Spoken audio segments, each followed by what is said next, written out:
ఒక ఊరిలో ఓ శిల్పి ఉండేవాడు. అతనికి ఓ రోజు మంచి దేవుని శిల్పం చెక్కాలి అని ఆలోచన కలిగింది.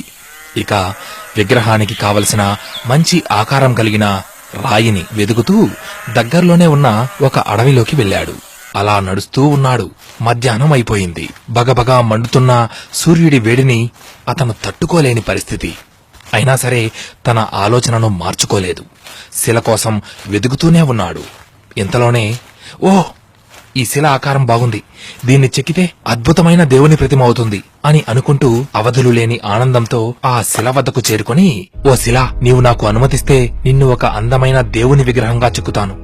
అప్పుడు నువ్వు దైవం రూపంలో అందరి చేత పూజలందుకుంటావు. నీ కీర్తి ప్రతిష్టలు కూడా పెరుగుతాయి. నీ జీవితమే మారిపోతుందనుకో అన్నాడు. అతని మాటలకు ఆశ్చర్యపోయిన ఆ రాయి, ఏంటి, నన్ను విగ్రహంగా మార్చేస్తావా? నేను ఎందుకు పనికిరాని రాయిని, ఒక మామూలు రాయిని నన్నెలా దైవంగా మార్చగలవు అని ప్రశ్నించింది.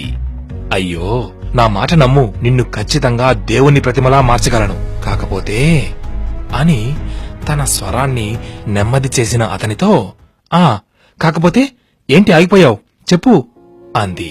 నిన్ను దేవుని ప్రతిమలా మార్చే ప్రయత్నంలో నేను కొట్టే ఉలిదెబ్బలకు నువ్వు తట్టుకోవాలి. అప్పుడు మాత్రమే ఇది సాధ్యమవుతుంది అన్నాడు. దాంతో, ఏంటి, నీ పదునైన ఉలిదెబ్బలను నేను తట్టుకోవాలా? ఓహో, అయ్యా, నాకు ఈ పూజలు పునస్కారాలు అవసరం లేదు, తమరు వెళ్ళవచ్చు అని ఆ శిల మొఖం తిప్పుకుంది. ఆ శిల్పి మరో మాట చెప్పి ఒప్పించే ప్రయత్నం చేసినా ఆ శిల మాత్రం, అయ్యా, నీకో నమస్కారం, నన్నిలా వదిలిపెట్టు, నీ మాటలు నేనిక వినదలుచుకోలేదు అని నిర్మోహమాటంగా చెప్పేసింది.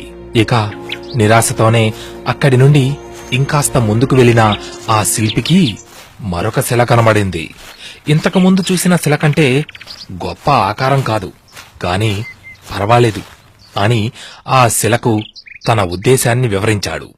శిల్పి మాటలు విన్న ఆ శిల్పం, అయ్యా, ఎవరి ప్రేమకు నోచుకొని నాకు ఒక రూపమిస్తానంటున్నారు. మీరు చేయబోయే గొప్ప కార్యానికి నేను అడ్డు చెప్పను.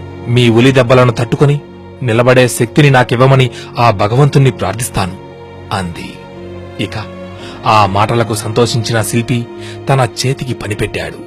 ఉలి దెబ్బలను తట్టుకుని నిలబడిన ఆ శిల అంతకాలం దేనికి పనికి రాకుండా ప్రకృతిలో ఉన్న ఆ శిల వంపులు తిరిగిన అందమైన దేవుని శిల్పంగా మారిపోయింది.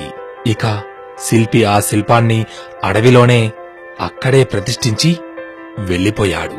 అయితే అటువైపుగా తిరిగే బాటసారులు దేవుని రూపంలో ఉన్న ఆ శిల్పాన్ని గమనించి పూజలు ప్రార్థనలు చేయడం మొదలుపెట్టారు. కొన్నాళ్లకే అక్కడ విపరీతమైన రద్దీ ఏర్పడింది. గుడి కూడా నిర్మించేశారు. మరి గుడికి వచ్చిన భక్తులు కొబ్బరికాయలు కొట్టడానికి ఒక రాయి కావలసి వస్తే అక్కడికి కొద్ది దూరంలోనే ఉన్న ఆ రాయిని, అదే ఉలిదెబ్బలకు నే తట్టుకోలేనని జారుకున్న ఆ రాయిని తెచ్చి దాని నెత్తిన నిత్యం కొబ్బరికాయలను కొట్టడం చేశారు.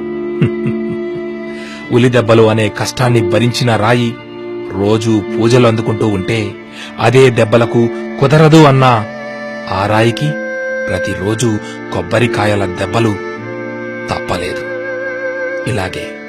ఇలాగే ఈరోజు కష్టమైనా సరే ఓర్పుతో వ్యవహరించి ముందడుగు వేసేవారికి సంతోషం సొంతమవుతుంది. గుర్తుంచుకో మిత్రమా, ఓర్పు ఎంత కఠినంగా ఉంటుందో దాని ఫలితం అంత అద్భుతంగా ఉంటుంది. ఏమంటావ్?